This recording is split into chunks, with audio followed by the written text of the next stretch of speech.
Welcome to the Impactful Engineer Project. I'm Steve Maxey, and with my co-host and brother Jake, we are here to bring you guidance, fresh ideas, and the tools to help you become an impactful engineer.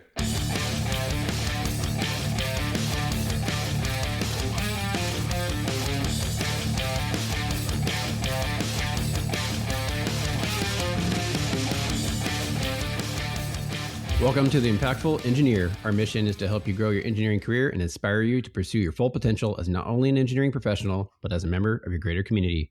I'm Steve Maxey, and I'm a mechanical engineering manager in new product development, and I'm here with my brother Jake, who owns and operates NLS Engineering, an electrical engineering partner in the AEC industry. Hello, Jacob. What's up? All right, some housekeeping. If you're first time tuning in, we do 3 types of episodes. One, Steve and I get on here, talk about stuff that we think will help you, that we have experienced ourselves, for you to consider moving forward and see if it helps you too. The second type of episode is either one of us will get on. We'll share something straight to the point, usually a short episode. We were just thinking about it and we needed to share. And then our third type of episode is we bring a guest on with their own unique experiences and expertise, and we have a chat, and a lot of good stuff always comes out for you to consider as well. Career and life in general, but focused on being an impactful engineer. All right. And today is one of those episodes. We do have a guest. He is a professional driver, primarily in the drifting world. And he also is the owner and founder of FDF Race Shop up in Canada. So welcome to the show, Josiah Fallaise. I got that right? That is correct. Yeah. All right. Great to be here. Thanks for having me on the show, guys. Absolutely, See, man. I set you up, Steve. Could you imagine if I hadn't asked how to pronounce that first? You would have totally butchered it. So I actually looked up a YouTube video to try to. Very good. Yeah. You can use AI too. You're so good at your job. Yeah, we could just patch it right in.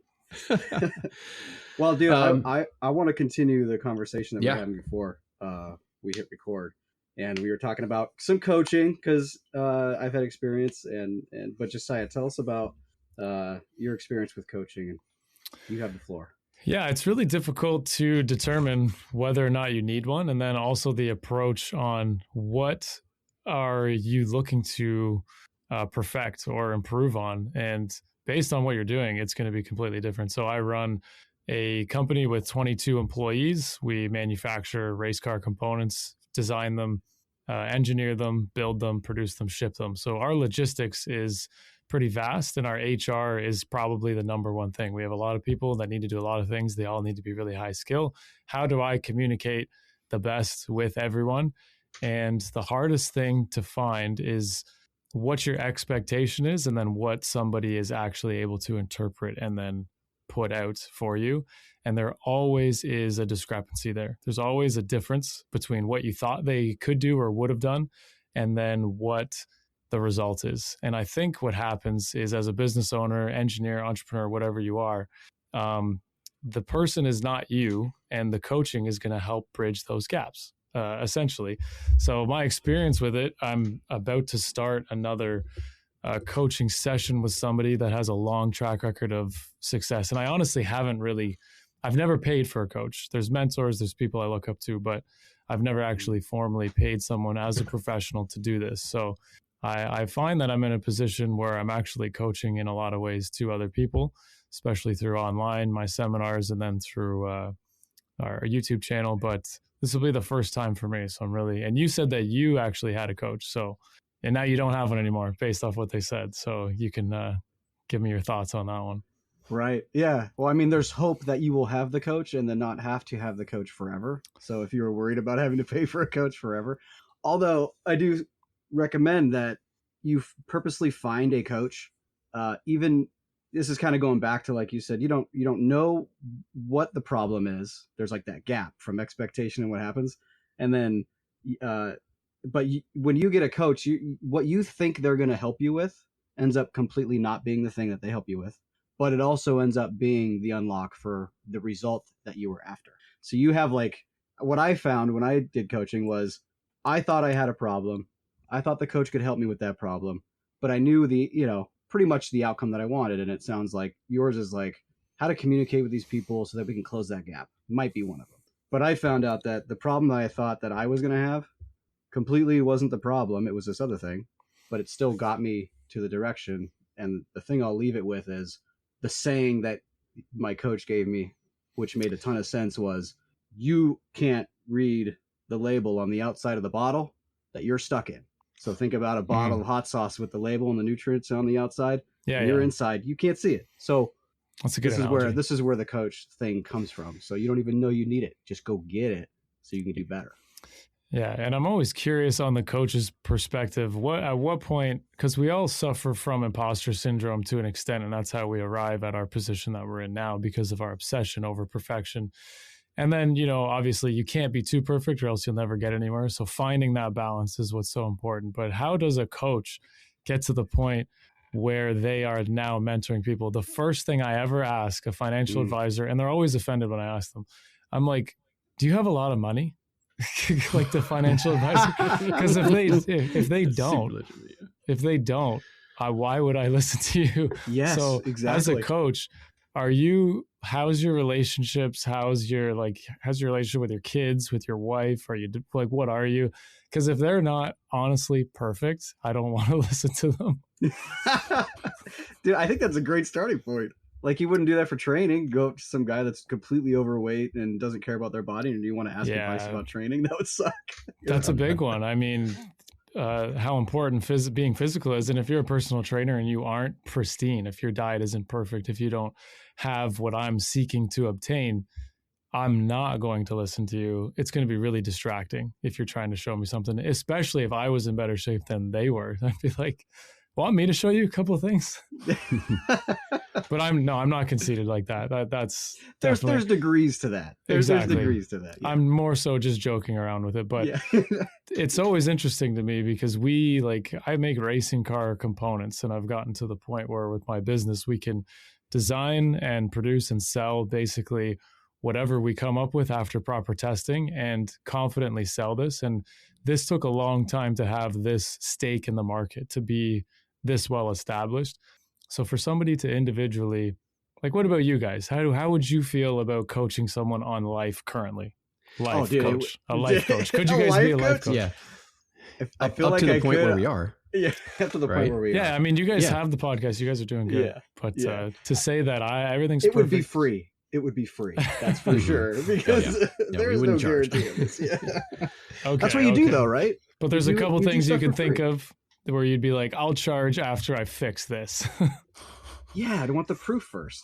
You know? Exactly. I'd rather go out and do something for free, and then once I know I'm really good at it, Yeah, addictions, habits, you better have nothing. Right. Well, if you look, like if I was going to coach you, and you said, well, what does your life look like? And it was like business or something, or focus or consistency. I'd be like, all right, well, look at my calendar and look at my bank account. And then you would see that there are no transactions other than the necessary for my family and for the business. And that my calendar is full of just work time and then scheduling with people that I need to do work with and events. You'd be like, okay. That'd be a good resume. That's a good resume. It's like, yeah. What do you spend your time and money on? Exactly. I feel like what people mostly struggle with is like distractions. There's never been more. You could waste hours of your time on your phone very, very easily, and it's designed to do so. And we're very easily distracted. Like, Steve, give us some input. Yeah, I mean, I'm listening. I don't have a coach per se. I haven't paid for one. Yeah, I do have mentors at work, etc., but that's about it. So my input is a little limited on coaching. Yeah, and it's specifically business, what I'm talking about, that I signed up for February. It's essentially 13 3-hour classes that, and I know a couple of the people that are actually in it, and then some of them, I don't know if I can say what it is, but I think you would know who they are, Steve. Definitely would know who they are, but extremely successful. And you just look at how meticulous and like standardized everything that they're doing is. You're saying it must have come from some form of direction. And it's almost like you could recreate these things over time through trial and error on your own, for sure. But what I like to do with my design time seminars, where I actually help people figure out how to use CAD and model for design to manufacture, I am really giving them the thought process of, based on experience, basically how they can create anything they want. I never go into what the specific commands of anything are because they can just YouTube that, but there's a real lack of understanding when it comes to actually doing something. So like explain that seminar a little more too, in case someone's listening that wants to join. Yeah, the seminar is essentially, I've built, if I had to add them up, well over 20,000 parts total, and I designed all of them. They all have to work. This is designed to manufacture seminar where I train people. There's a lot of people that have just built things on a computer and never produced a part. I've hired lots of them, and essentially there's a huge gap between the variable tolerances that are in the real world in terms of, like, let's say we have to bolt 2 or 3 pieces together. You have to take into consideration material thickness, bolt tolerances, like basic standard grade 5, grade 8, or 10.9 or 12.9, whatever you're using. They have tolerances. And then the machines have tolerances when you go to machine your parts. So you're dealing with a stack of variation where the tolerances are a plus or minus, and you have to assume the worst always. So let's say that the tolerance with that, it's max and it's min on both ends. And when you go to assemble it, it's actually out by quite a lot. And in design time, my seminar, we talk about and go over like how to design to manufacture, what to consider, what matters, what doesn't matter, and show the process of doing it. Because I have lots of friends that are professors in designing components within CAD, and I know they've never made anything. They've been a professor for 10, 12 years, and they want you to sketch this perfectly and do this perfectly and do that perfectly. And I said, that's not going to work. Like the real world doesn't work like that. You guys definitely know that. Maybe not in CAD, but definitely in every other aspect of what you do. Yeah. I mean, a lot of people will design everything to nominal, right? It's like, oh, this would be perfect fit, et cetera, et cetera. But, give a machine shop a print where everything is like, minus nothing plus, very, very small, like, half thou, 1 thou tolerance. And they're just going to laugh at you for the most part, unless it's like, aerospace precision stuff. Like I always tell like a lot of the designers on the team, try to design the part for the mid range of the tolerance, right? Because if you're going to give it to like a machinist, they're going to want to program the machine in the middle of the range. So that way they can either go a little high or a little low, depending on tool wear, et cetera. But like, at school, it was always like, oh, nice round dimensions, everything is perfectly, nominal, et cetera, et cetera. And then you go to make it and it doesn't fit. Yeah, exactly. And like just to get a pass on a lathe to be perfect, there's the final spring pass, especially in like aluminum or something, the soft. The cutter actually doesn't remove any material. It just kind of rubs up against it. So like everything matters in terms of designing to manufacture versus just designing. A lot of people can make a lot of nice things on the computer, and it does not translate into something that's buildable. A lot of them will actually just put a bolt in a location where a plate's blocking the hole, and they're like, yeah, just put a bolt here. And you're like, do we put the bolt in after or before it's welded? And then like, I mean, that's what a drill's for. Right? Yeah. And in you know how to use automotive, it, it's a joke in automotive because when you go to do an oil change, the oil falls all over the starter. So obviously the electrical department didn't communicate very well with the fluids department or something like there's just stuff like that everywhere. And or like you got to remove very routine maintenance, and then you got to remove like everything around the car before you could even do the routine maintenance. Yeah. So I was talking between manufacturers, like in America, GM, Dodge, and Ford. You've got these guys that do things very, very particularly. And then you have other companies like BMW where they optimize and refine absolutely everything to do about the car. So 5 cars could be identical, and you've seen them on the road, like 3 Series, 5 Series, whatever. They're all sedans, but they're all slightly different sizes. And then the bushings that they use, the arm is the same, but they made the bushing 2 mil larger. So for me, the compliance of the bushing has to increase or decrease based on the weight of the vehicle, the size of the tire. But for me, I wanted to make a bushing replacement that holds a bearing, but I have to make a different one for every car. So that sucks. Whenever you design parts for BMW, it always sucks because you got to make a new one for every car. Yet, like a Subaru, they're using, you guys know a Subaru Impreza, Subaru Forester. And basically from 2008 to present, the rear suspension on almost all their cars is identical. That's like the Subaru BRZ. the Impreza, the Forester. And they just added spacers between the subframe and the chassis for the Forester. So it's essentially an Impreza with a lift kit, like a spacer lift kit. So you can make one thing for that car and it's going to fit a whole bunch of stuff. So it just like comes down in engineering. What actually matters? What do people argue about that matters? What really matters? There's a huge discrepancy between all of those things. So I know we've talked before about hiring engineers and then finding out that they lack a certain edge especially for like the automotive industry. For those engineers that are out there that want to be in the automotive industry, what could they look to do to increase their chances to get hired and increase their skill set to be retained once they do get a job in automotive? Yeah. So if you go big manufacturer like Stellantis or something, you're just going to get hired based on your degree, and you're going to be in a field of 50 plus per department, whatever they have you working on. If it's vehicle dynamics or whatever, you're going to be assigned to one aspect of the vehicle. And that's why they don't always go together that well, because not everyone's communicating with each other, but they've got it pretty well refined now. Cars that come out today are pretty top shelf. But essentially, if you're trying to find a job that you'll enjoy as an engineer, mechanical engineer, whether it's automotive or whatever, you just have to obsess over creating. Like, we have to become creators and stop being consumers.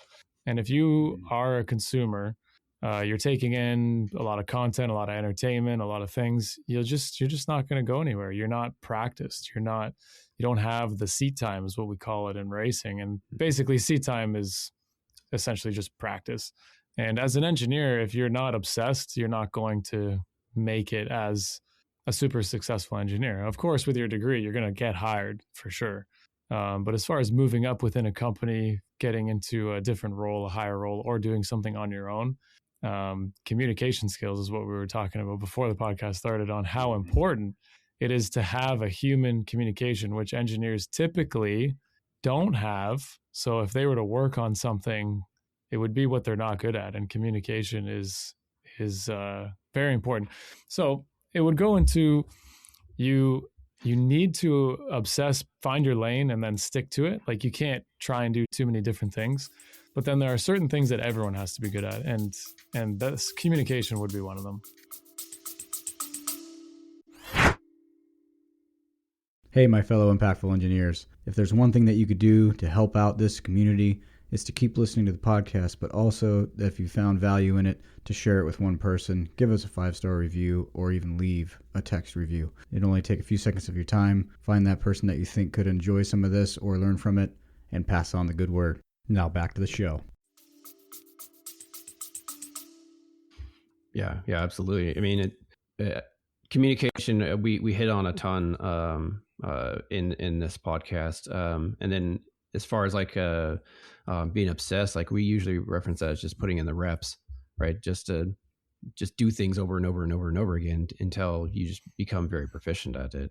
Do you think that's the larger deficiency that you've seen is the hands-on real world type skill sets, or do you think it's more on the communication side from your perspective?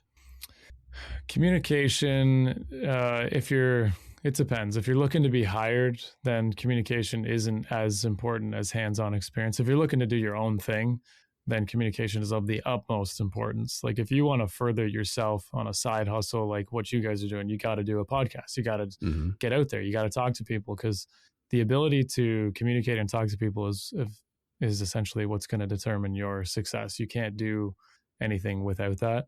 But then the hands-on experience is also so important. The amount of engineers in the automotive world that actually haven't like unbolted a control arm or put a control arm on, that blows my mind. Like, there are so many.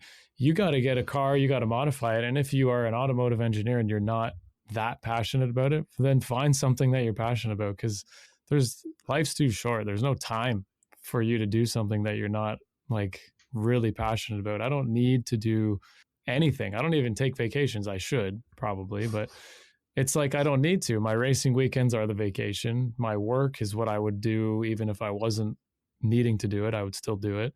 My dream is to be able to go into my shop, but work on some crazy tube chassis car or some go-kart that I'm making for my kids, or some kind of just wild things that I can just do.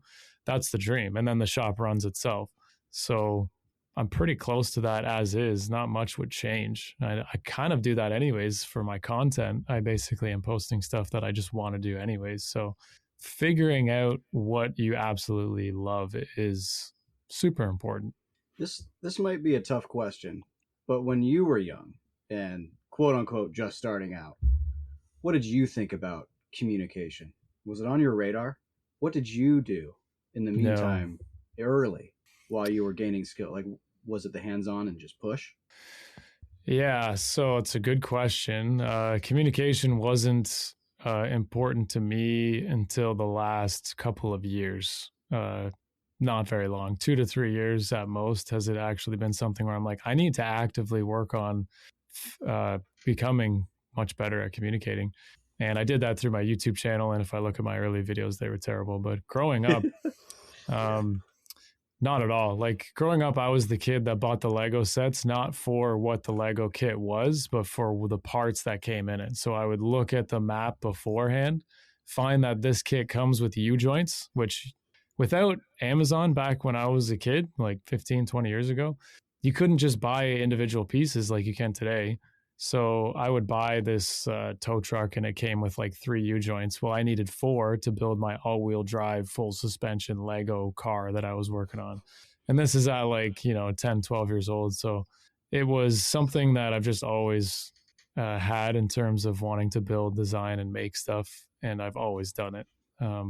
But communication was not a thing. And I was actually more so focused on athletics and sports up until I was about 20.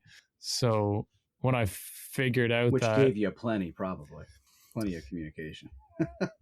Yeah. Team sports, basketball was the big one. I played in the US. And I realized that I'm pretty tall, 6'5", but that's actually pretty small when it comes to basketball. So realizing coming from Canada, being a power forward or something, you go to the US, that's a small or a point guard if you're 6'5", and that was just not what I played. So that ship sailed. I was good for here, not good for the global scale. And that's fine, because that sport, you literally have to be born with it. And people, they get all offended when, you talk about skill, you talk about innate ability, and how important is just being good at it in terms of success. And we had this huge debate on my social channels. It was, what's most important of the 3? Having money, having seat time, or having raw talent? Yeah, I saw that one. and the people going back and forth. And then I did a podcast with Fusion on Monday, and they were asking me like, what do I think? It's a long form debate, and it applies to everything. Like if you want to go anywhere, it's not just racing. This applies to everybody that's ever made it. Like it could be entertainment, acting, music, like people. I tend to look at the most successful sides of humanity, which we all know is going to be something that's monetizable, like music and like movies. Like people are going to watch your movie, like The Grinch, every Christmas. So they make money every Christmas off of that. And these are the benchmark for like, how did they do it? Well, you look at their background and, they were born rich, or their parents were actors, or like whatever. Like you could... But then there's something that you can control, and it is seat time, and it is practice, and it is... So focus on what you can control, and one will eventually lead to the other. And my main point was Steph Curry shot, 6 million threes in practice to make only a few thousand in games. So, but a few thousand is still the best in the world. So in order to make a few thousand, you got to shoot a couple million. And that eventually made him money, and then now he's famous. So it's... I'm 5'6". And I heard this from I think Gary Vee or something, but my ROI on a basketball is shit. It's actually negative, it's like broken ankles and getting elbowed in the face if they can dupe down that low to hit me in the face, right? So a basketball ROI for me is terrible. When you asked that question, I was gonna say raw talent first. Because then if you added the just consistency and the working hard and focus and raw talent, holy shit, Yes. Yeah, I would argue personally that seat time is the most important, because you could have someone who has a lot of natural talent. Now I'm just focusing on one specific thing. Someone who has raw natural talent and seat time will win. But usually a lot of people who have just talent, they typically ride on that and they won't put in the seat time because, like, oh, I have all the talent. You could almost consider yourself lucky that you don't have the raw talent. Exactly. Then you're going to try a lot fucking harder, right? Yes. Yeah. And you will show up every morning and do the basic drills and put in a ton of work and become a greatest of all time type person in whatever field you're doing, because you're putting in that work. Where typically people who have a lot of natural talent, they just ride on that glory, and then they don't put in the work, and then they get passed. Yeah, it's the raw talent is going to bite people, and there is subcategories to all of this.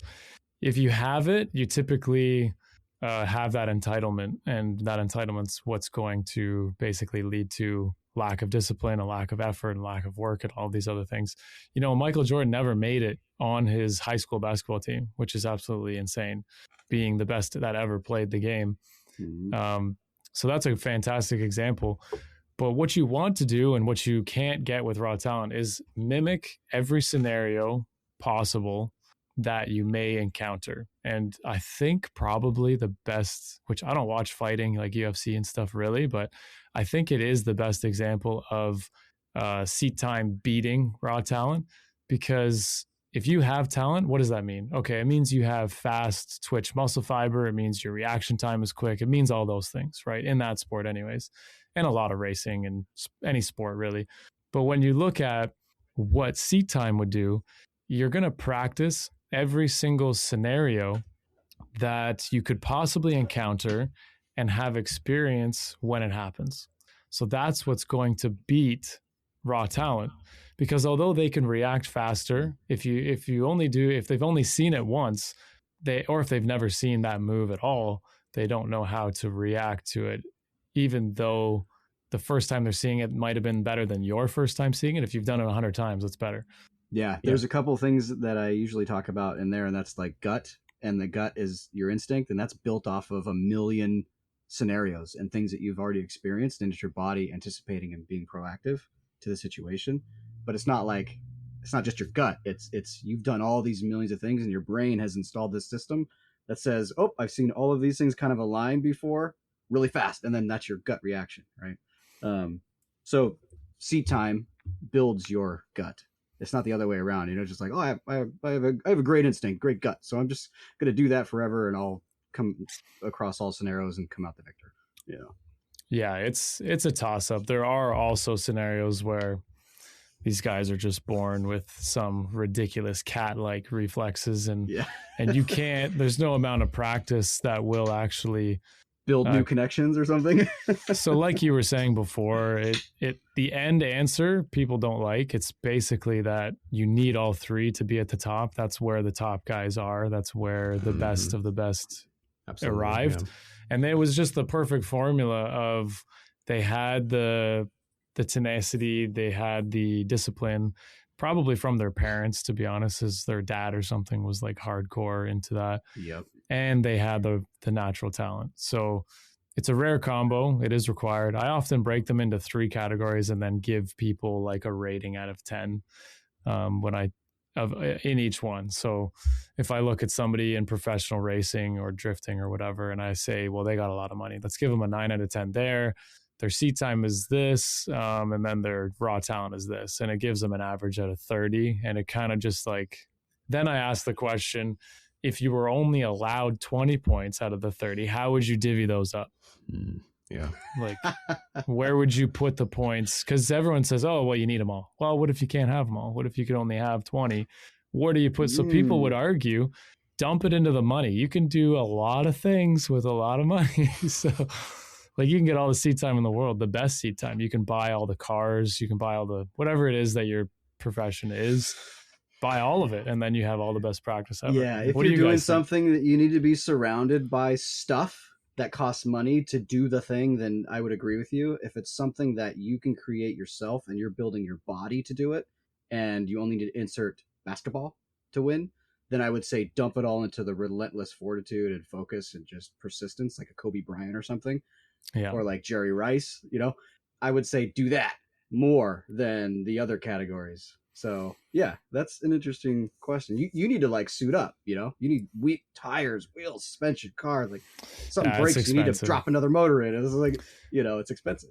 In the motorsport world, money wins. It really does. You can be in F1 driving an F1 car just because you had a ridiculous amount of money.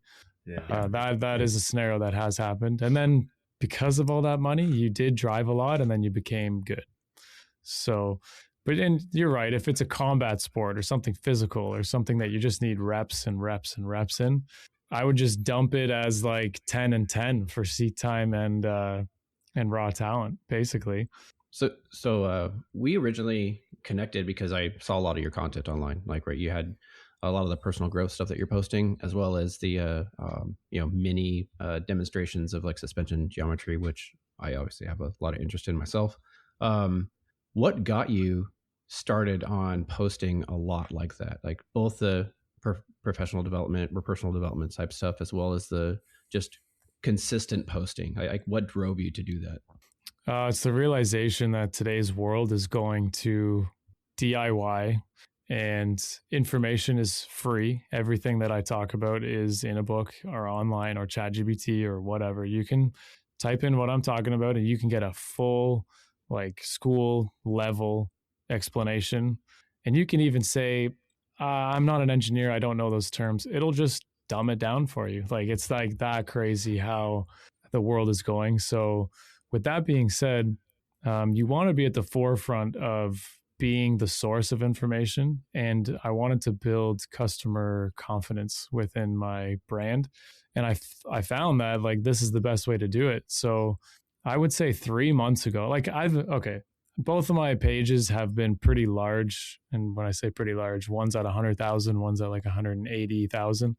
And then YouTube's at 50,000, TikTok's like 120. So like, I don't know, 400,000 to 500,000 between all the social media platforms. I've been doing this for 7 or 8 years, but not consistently. Like, I'd go a week without posting and it wouldn't be a big deal. But right now I'm doing twice a day with like random stories, and twice a day, one being work information based and then another one being like talking to the camera based. So I've just committed to it like 3 months ago, randomly. Wasn't a plan. I was just like, I'm going to do it.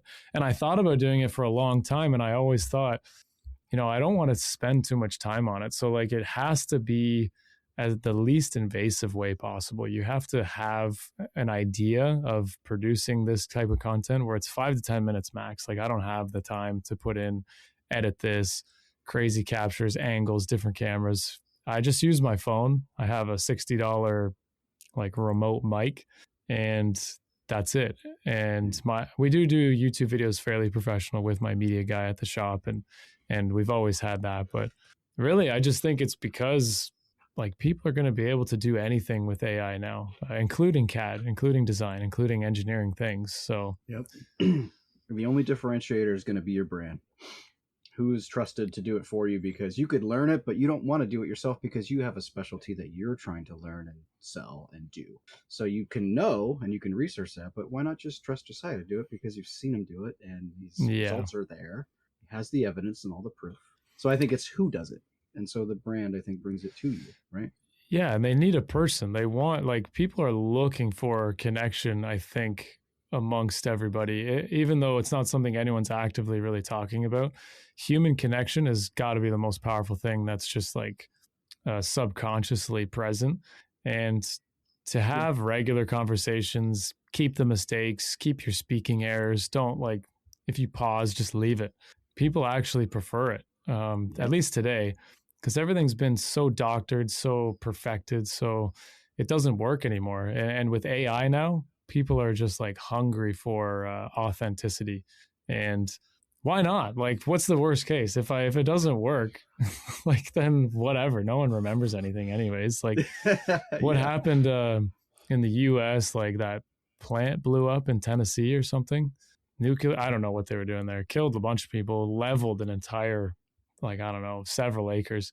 nobody's talking about it. No one remembers. Like, it's obviously the town probably remembers, but globally, not a chance. So like, just do whatever you want to do. No one's going to care. Like, Yeah. Yeah. I know where you're coming from with like the frame there. And hopefully the engineers listening will use that to just like do the thing. Shorten the time between when you're thinking about doing the thing you know you need to do. When you but get good at it. Like, get really good at it. But you can't even get good at it until you start doing it. Just Yeah. go do stuff. Yeah. But Jake, engineers, like they want to have everything perfectly planned out and to a process and a plan to be perfectly I know you're just going to get left. You're just going to get left behind even more now. Like based on what Josiah is saying is like you're just basically what I heard was everything's becoming a commodity and anybody has access to anything. And if there's no human connection in it, then what does it matter? Mhm. Everybody's service is going to be the same. So why do you choose? Well, brand's going to be a big one. And then this has been in the career level as long as I've been working. This is always happening within the company, within your position, your department, with all your colleagues, people around you. This is always happening. The person, it's not necessarily the person that is perceived to be. Who knows who the smartest person is anyway? Everybody's standing around taking benchmark tests and comparing, and then what do those tests even mean? In what context? Like, who is the smartest person? Why do you glorify all these engineers around you? Why are they the smartest people? So it's not the smartest person. It's the person that can get the result, do the job, and has a human connection. And in my experience, in my opinion, it's I don't know. That laid it out there. That's how it is. That's how I see it anyway. I think in construction, anyways, I have a couple of buddies that are into that. Basically, there's 13 businesses, and more and more construction companies are bidding on jobs from further and further away. They're traveling 2, 3, 4 hours now to take jobs in your city. And why do they choose Bob? Why do they pick Bob? Because everyone likes Bob. Because that's why. Yep. Then he started the company. He's been running his construction company locally for 30 years. That's why people choose Bob over whatever giant corporation. So you're gonna lose some for sure based off of pure price and government contracts or whatever. They're just gonna pick the lowest bidder, but you're gonna be able to stay afloat if you are just good at communicating, have the human connection, and then you got to do other things right too. It's not. I didn't say it was easy, but it is simple. It's simple in theory. You still got to be really good and like actually deliver. Yeah, that's the one thing I would say to most guys. Don't be too conceited and get really good and obsessed with something and become an expert. I have imposter syndrome basically about everything. And that condition has what's led me to just constantly trialing my own theories to prove if they hold water or not. And I'm doing this multiple times a day. So if you're not doing it even once a day or once a week, like you're way behind. You have to test and trial and prove and create and make. And like, if you're an engineer and you can use CAD, now's the time because AI is going to kick your butt when it comes in. Like people are going to be able to go into Fusion or SolidWorks and just type in a prompt and it's going to make something and it's going to be decent. So it's just coming to that point where nothing's safe. And yeah, to your point, what your original question was, I might as well be that source of information while I still can be and have that connection where people they know that my name, and yeah. So, I mean, I got invited on the podcast. It's kind of working. Yeah. Right. Yeah. Jake, you got a question? Well, I guess where I want to go with it is, should a new engineer prioritize? Is there a strategy in finding the first position, and what would the strategy be, or is it just getting a job? Is it just entering the industry, or what strategy should they take? I would say, get a job, enter the industry, and don't necessarily. It just really depends. Like I don't think like someone that works for somebody. I'm actually a horrible employee, so I can't possibly speak on it because the whole time I'm there, I'm just thinking about what I can do when I get home in terms of making something or being productive or whatever. I'm obsessed with like productivity and movement, although that doesn't always translate into success, being busy. You got to be smart too. So I would say you got to get in the field and you need to gain experience as quickly as possible and be a sponge for many, many years. Like, soak it up. Don't be arrogant. talk to the people. You have to put yourself out there and have these conversations with people who are smarter than you or have more experience than you, and soak it all up, because have a plan too. Nobody has plans these days. They just kind of do the same thing, and then they wonder why 5 years has been the exact same year after year. Yeah. Have a plan. Like, is the plan to be here, and how long are you going to be here, and what's the goal in terms of movement for yourself? And you got to have a plan.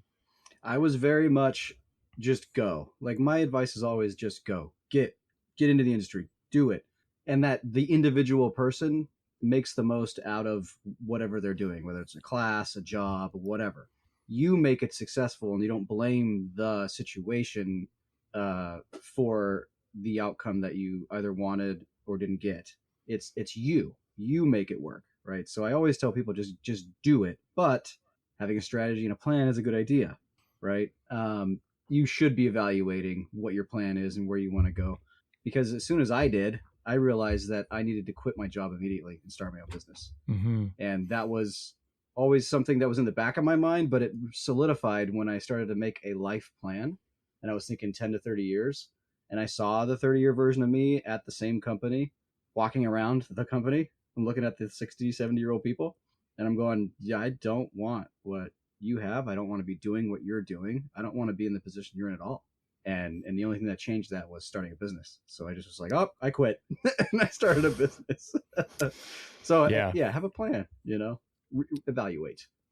Yeah. When you started, I wrote down, like, try hard, fail fast is going to be your fastest path to success. Now, we're not out here telling people to quit their jobs. All right. That's definitely not what we're trying to say. Although we are entrepreneurs and we did go down that path, but outside of your work, you have to be like trialing things constantly, kind of like how a toddler is always trialing the limitations of its parents. Like, what can I get away with? And they always push the boundary. You have to push the boundary within your own life and find what pushes back and what doesn't. Some things don't push back at all, and you're like, oh wow, I should have been doing this all along. And that's kind of the eureka moments that you want to find on a regular basis, are those ones. You said something related to this in our previous conversation about when people go through those iterative cycles and they fail and fail and try again, fail and try again. But you mentioned something that the key is to learn from the feedback that you get from failing, and then change how you're taking those actions. Otherwise, you're just going to be stuck in a cycle. Calculated correction. From where and how you failed. You almost need to do a review on the failure. Like, I don't write it down, but I definitely am like, it's clear what didn't work, and I'm now making a very clear calculated correction based off that.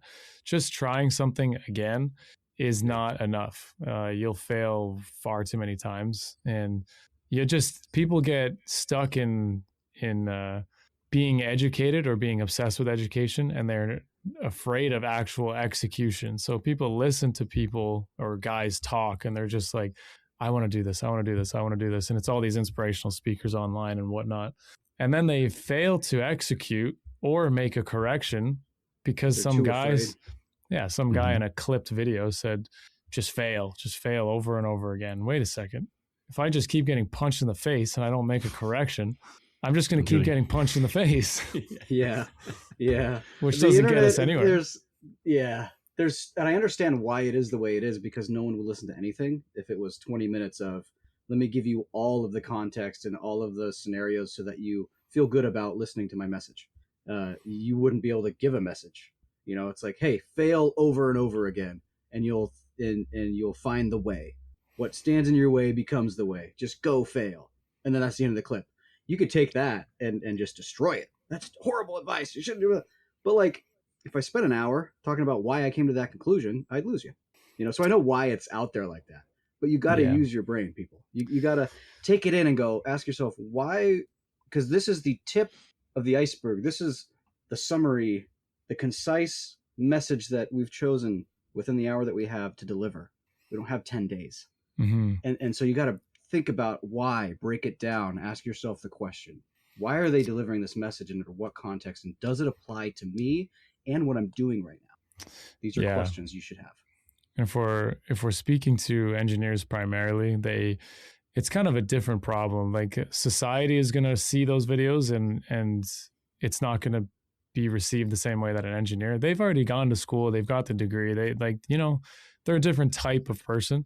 I would say for engineers, it would be you can't overprocess this thing that you're trying to not fail on, or whatever you're trying to do. You can overprocess it and then kill it. You can kill it with perfection. And the optimization, we talked about this a little bit earlier on, but to optimize something is step 3 or 4. You have to first see if the Minecraft version of whatever you're doing holds any water at all.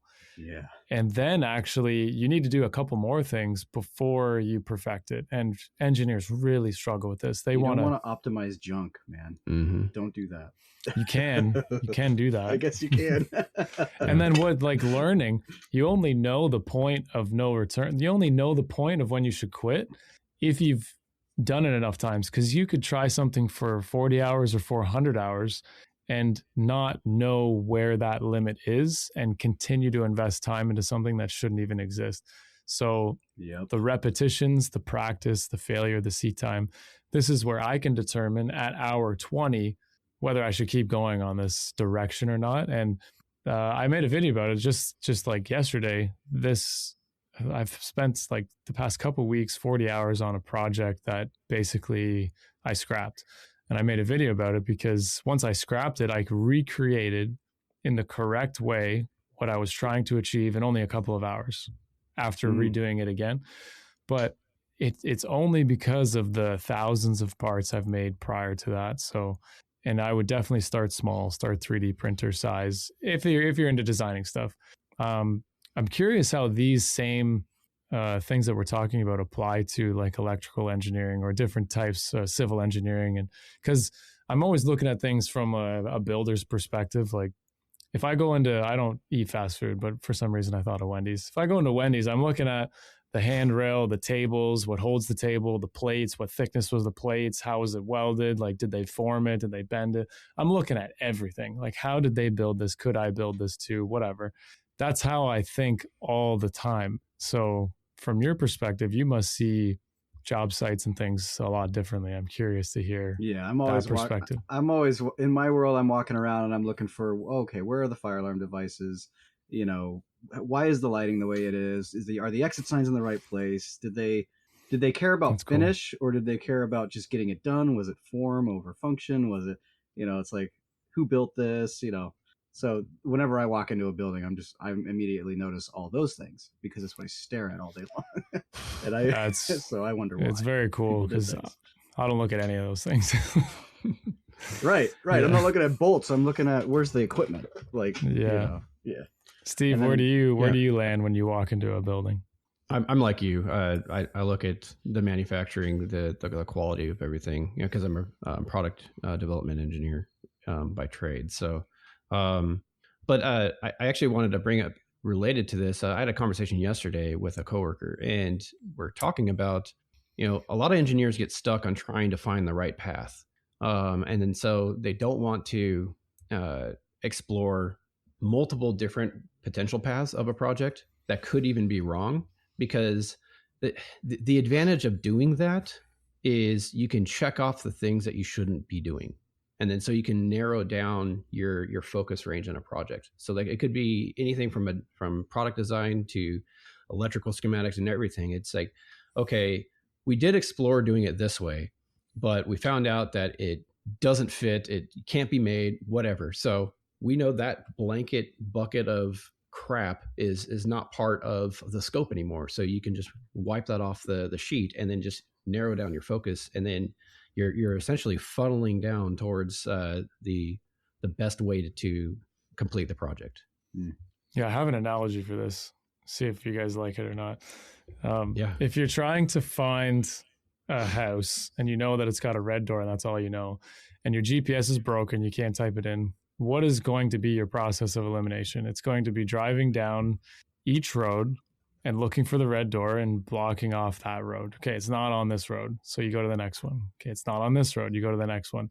basically until it's the process of elimination, but in a method of being okay with hitting the dead end and then turning around, and taking what you learned from that. Maybe you remembered that on this road there was some weird looking place that you might want to revisit someday. And if someone ever said, hey, do you know what this is? Or do you know what that is? Actually, I went down that road and I do know what that is. So there's never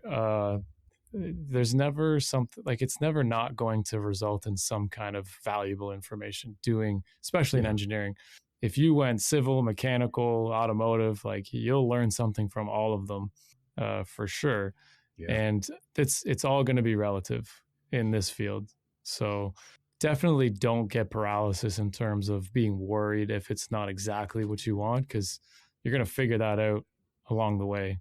Yeah, there's like no wasted effort, right? Because even if you don't go down a path, or if you don't choose that street to live on, you at least understand what's on that street.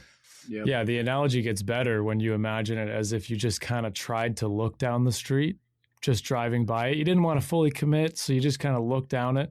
You actually never end up finding the door, the house with the red door, because you thought you could try, half-ass it, take a look. Could that have been it? I don't know. I couldn't see it. So like if you do that, it's not going to work. Yeah, there's a lot of missed opportunity. Like my frame around it is, you'll never know if the alternate path would have worked out for you. Like if you look down the street and then you're like, oh, that doesn't seem like, there's only 3 houses and I can kind of see like half the door and I don't think there's any red there. So I'm just going to keep going. But like so you choose this other path, but you don't know if this path or that path is going to lead you to where you want to go. All you know is that you're going to gain perspective and skills and meet new people and see new doors and see a different house. And maybe this house has, some sort of different layout and you're like, oh, that's cool. Or this one has particular stained glass windows or something. You're like, that's pretty cool looking. And I wonder who lives there. And maybe you stop by and you talk to them. And, oh, there's someone barbecuing in the backyard. And so you go in the backyard. You're like, what are you doing? He's like, cooking steaks. He's like, all right, steak sounds good. So like, and then you're learning constantly. So there's that. People along the way. Yeah. So you can't just your due diligence is like, you have to do it. It's part of your rite of passage. Yeah. And if the choice is what's stopping you because you're worried about what it will lead to, or that you're going the wrong way, that's something you need to get over really fast, because you will never know. You just won't. I could have had a different perspective when I was 18 and chose to, who gives a shit about work and having a family and providing? Who cares about that? I'm going to go play drums. And then this thing called YouTube's going to come around and I'm just going to put videos up and I'm going to become a studio drummer and like really super popular. And then I'm just going to make millions of dollars on ads and classes and turn it into Drumeo. Oh, okay. But you never know. Like, you never know what that could have happened. But then I could have pursued that and then got hit by a bus or had cancer in that alternate path, and then I'm dead. It's like, you don't know. So don't let the fear of not knowing stop you from going, I guess is my message. Yeah, there's a side of things where people are just lazy. So that would be another thing. Like, you may not be able to recognize it if you are or if you're not, but that's definitely going to be a big problem as well, because you might just not go down the road because you're lazy. You were talking about, you might be worried that it could be the wrong direction and this and that, but some people are just really lazy. So, unincentivized. Yeah. And so it would behoove you to find what incentivizes you in your life and then throw it in front of you. It's like the whole carrot and stick thing. It's a complex equation. It really is, because you could waste 10 years trying to be the drummer on YouTube. And you could very well do that as well. Yeah, you could. So it's a complex equation. And I think that, though, I'm not going to totally agree with that, because I think that with 100% effort, commitment, and dedication, like, anyone can do anything. I genuinely believe that. So, and the passion comes, right? Yeah, I genuinely believe that. So to say that you could waste 10 years, well, you would if you half-assed it. You would waste 10 years. If you give up on year 10 and year 11 would have been your year. I think it's impossible to not achieve what you're trying to do if you genuinely are. And you know it. Like, you know in your own head, soul, body, did you really give 100%? Like, there's people's ranges of effort as well. I find, like, especially in exercising, when you reach hypertrophy, when the pain starts to set in, whenever you're working out or something, some people are much earlier and lower thresholds than you are, or vice versa. And they never grow because they didn't go through the pain, the last 2 reps, the hardest ones that were to do. Yeah. They thought it was enough. And maybe what they need to learn is that you actually have another gear that you weren't aware of. And what I've told people is that if you visit a third world country, you'll find that gear real easy, because my parents fortunately made us go on missions trips, and they've been to Haiti a bunch of times, Guatemala, and we were helping all these communities. And basically the happiest people I've ever met are in third world countries. Yep. And when you realize how much opportunity there is here and how much effort they are giving just to get water for the day, it gives you a whole new perspective on what effort is and how much of it you have. And if you were dying, you'd find it. Like, you would find it real quick. Now, how close to like killing yourself do you want to be in terms of effort? It depends on what you're trying to do. So like, this is a real complex equation. Yeah. I've found recently for me, because it's very obvious to me, I had to try a lot harder to be an employee than I have to be a business owner. And it's because the incentives have completely changed. This is my thing, and what comes of it is from my labor and my effort. And so working 12 to 14 hours is no problem for me. Mm-hmm. Every day, and it's when, and I think it's partly because I've removed all distraction too. Like when I was an employee, there were other things to think about, and work was piled on you regardless whether you thought it was a good idea to do that work at that time. And this is just for me. I don't know if this resonates for other people, but if you're okay just being a worker and just like doing what's in front of you and 8 to 5 and that's it, and whatever comes in front of you, it's okay. You're just going to churn it. Like, that wasn't me. There had to be a purpose. There had to be a reason we're doing this. We had to be doing it well. There needs to be a good return. There needs to be data that's tracked. We got to have success, and none of that was in my control. A lot of that, I should say, was not in my control. So it was hard to do the work. It was really hard. I still did it. Yeah, I had to. I'm the same way. Like I said, I was a terrible employee in terms of, they made a shift change where I used to work, and they went to 410s, and I'm thinking, yes, I get the extra Friday off. And I'm like, man, is this really? I hated the mentality of looking forward to after work. Whereas today I look forward to what I get to do at work. And you can have that as an employee. I'm not saying you can't.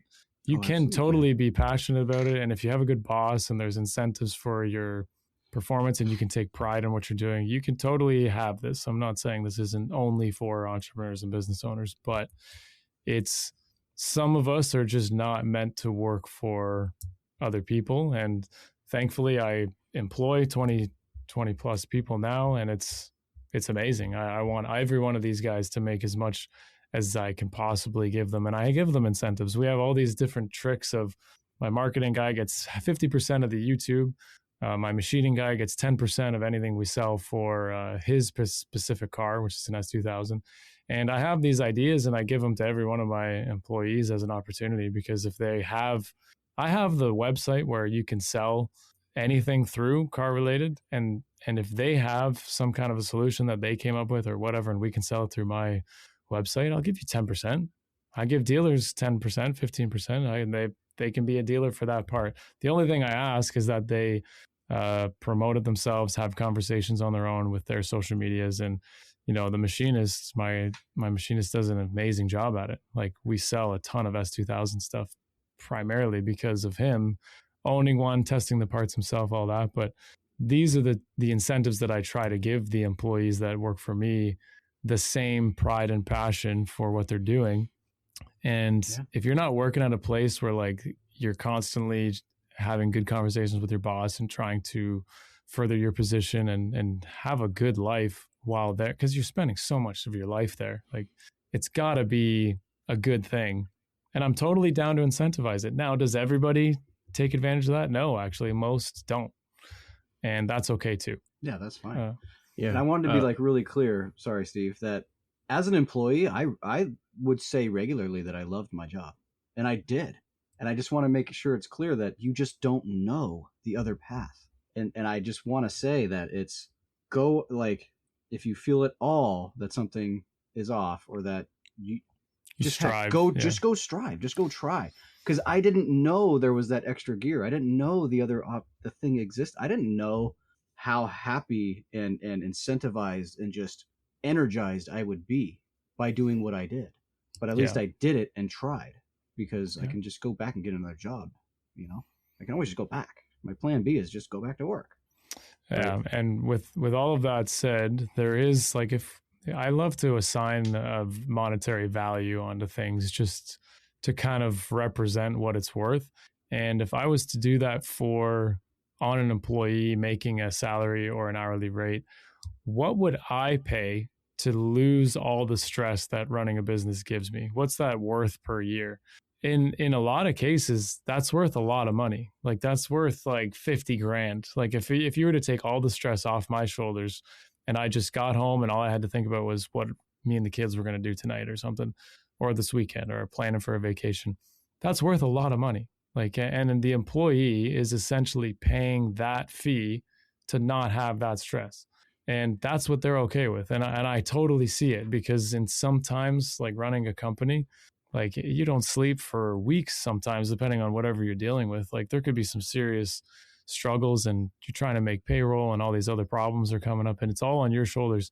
To not have to deal with that is worth quite a bit. And I would say that that's why most people are okay with being employed, because it removes a lot of stress. And then what you enjoy in life, I really thrive under a lot of pressure. Like, you'll see me racing, and then you'll see the pressure on, and then all of a sudden I'm faster, better. And that's just the way that I am. I actually need it. If I don't have the pressure, it's just kind of like not the greatest performance. So, to all the younger engineers out there, or like newer to their career engineers, how can they kind of self-assess and see if they are more on the entrepreneurial side, or if they should be more of like a career type engineer? Because I see a lot of engineers think that they like, oh, I'm really good at making this thing. I could start my own business, and then they go try, and then they completely fail, and then they have to go back to work, and then they're like super depressed. And how can we save engineers that time and kind of be able to self-assess and understand if they have that core to be an entrepreneur, or if they should primarily focus on the career side? Yeah. So I think that engineers have to think of their lives in terms of tolerances, just like you would in design. What's your max and min? What's the most you can handle? What's the least you can handle? And I oftentimes refer to this in exercise, like, how they had this COVID cold plunge binge. Everyone was cold plunging. So I don't know for sure, but I don't think there's any actual health benefits towards it.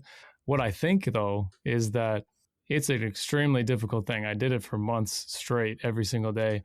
And it's a really, really hard thing to do mentally. And what that does is it gives you a perspective of where your floor is. What is your ceiling? What's the most you can handle? What is your limitation? If your limitation is not a lot of cold and not a lot of heat, like, let's say you can't be in the sauna for more than a couple minutes, in the cold plunge, you dip your toe and you're done. You're not built to be an engineer or an entrepreneur. Sorry, not an engineer. Yeah. And it's not that exact scenario that determines you to be an entrepreneur, whether you can cold plunge or not. It's a perspective that you need to apply in the same area of running a business. Like, what is your stress threshold? Do you get overwhelmed easily? Is your anxiety controlling what you do? Like, all these things. I don't know a lot about those things, and I've never self-identified. People tell me I got ADHD and all kinds of stuff, but to me, it's all just terms and doesn't actually, it's not something I'm going to allow to control me or my life, or what I can lean on as a crutch. And that's not to minimize people that actually struggle with these things, but do you have a high threshold in these areas? If the answer is yes, you're built for it. Like, you can do it. That's what I would say. But you have to self-assess with maximizing these limitations. You got to test. If someone self-assesses and they feel that they failed miserably to whatever standard they're applying themselves to, do you think that they can improve and get better at those pain thresholds? Absolutely. I would say I've improved like so much since I started doing this. And it comes in your confidence level, your a fear of perception, like of other people and what they think of you. Like all these things need to be worked on actively. Did I care about all of the comments and all the things when I started a business? Absolutely. It kept me up at night and it was difficult to deal with. Do I care about it now? Absolutely not.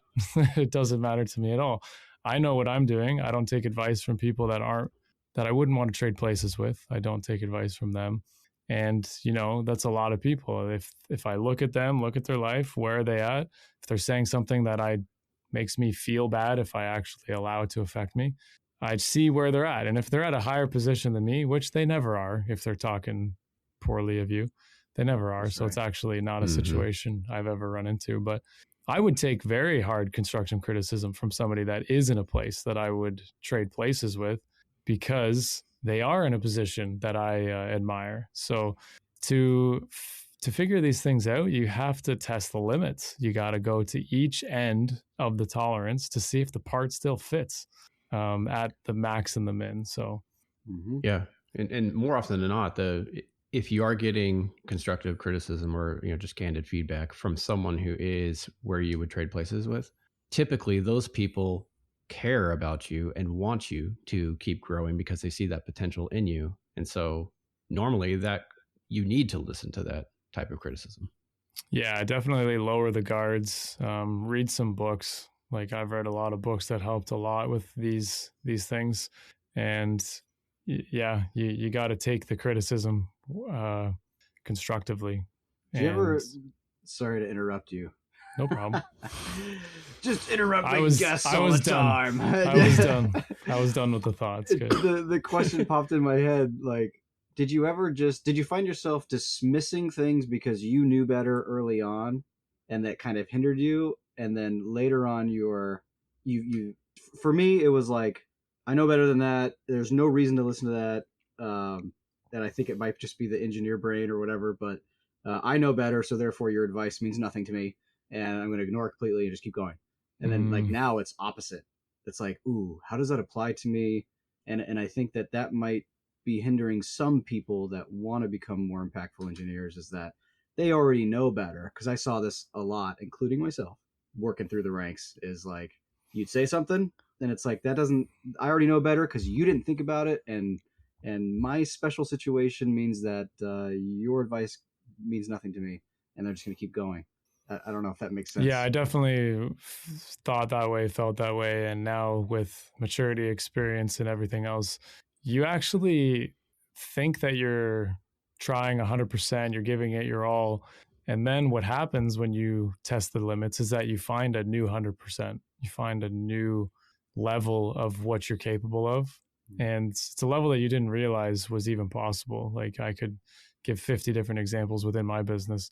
One of them being I was, and arguably still am, the most unorganized person possible. Like in school, my binders were a disaster. They weren't even closing, absolutely no organization whatsoever. I would just put staples through my binder for hours during class, like thousands of staples constantly. And then they'd be like, you know what they would say? They would say it's an open book test. And then everyone would be so happy except for me. Shit. Because my open book test is horrible. Like I don't know what notes I took what day.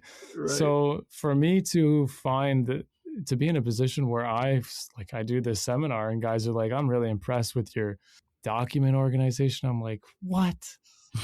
Really? Like, you don't have a clue. Like I said, I guarantee you I was worse than you in high school. I think I was worse than everyone. I don't know a single kid that was worse. So you find a new 100%. And that's what's really cool about giving it 100% and going down all these roads and everything that we're saying is, you just can't imagine what you're capable of if you just go for it. And for me, you get better at every single thing. It crosses over to other domains of your life too. Yeah, because it used to be definitely, like I never had enough time. I never had enough time to do the things I need to do. But now the things I need to do are so limited and so focused because I've gone down that road and committed, and now I can see what are the most important things. And then like I work a lot, yeah, but I've found out the last year that I also have spent more time doing meaningful things with my children, and have better relationship, you know, it, with everyone in the household, and get more done. Like it's the power in your limited time blows away the whole thought of the balance is just the time. So therefore I shall work 8 hours, and then I shall spend 8 hours doing this, and then 8 hours, whatever. It's like, Yeah, I'm much more potent in every area. Yeah, there's like a parasite or disease that you get if you're on salary or if you're in a union, and the requirement for the day of this government job is that you make 2 to 3 phone calls a day and send a couple of emails. That leaches into every aspect of your life. Like you become someone that just sits on the couch, watches TV, watches the news, and does nothing. And that is the opposite is also true. If you are proficient at what you do for a living and are forced to become more organized, more calculated, more everything, yeah, the time, the schedule, the kids, everything that you're doing is going to improve as a result. So it's like everything is related to each other, and it's all practice for everything. That's why I don't think you can try too many things or fail too many times, as long as you're giving the correct amount of effort and doing your due diligence. Those are all like connected. And yeah, as a result, everything improves. So we only have a few more minutes before our scheduled time. And so we do have a few common questions that we ask at the end of the episode. But before we get into that, I did want to give you an opportunity. If anyone wants to follow you on social media, whether it's like LinkedIn or Instagram or whichever, where can they find you? Yeah, social media, basically Instagram, YouTube, TikTok, Facebook. It's the same name, FDF Race Shop, and Josiah Fallaise. I have 2 pages usually on each one. You're going to have a hard time spelling my first and last name, but you can find it through FDF Race Shop. That's F as in Frank, D as in dog, F as in Frank, Race Shop. Yeah. That sounds like SDS or something when I say it on the phone. So just clear that up. But yeah, basically pretty easy to find in terms of there's not that many people that have my name. So it's quite easy, actually. Yeah. Yeah. And of course, your name will be in the show notes and all that good stuff. And then it's fdfraceshop.com, right? For the website? That's the website. Yeah. Okay. Awesome. Yeah. So we do have a couple of common questions. I'll just kick mine off first. Mine's a little more high level mindset type. And it's like, from your perspective, what makes an impactful engineer?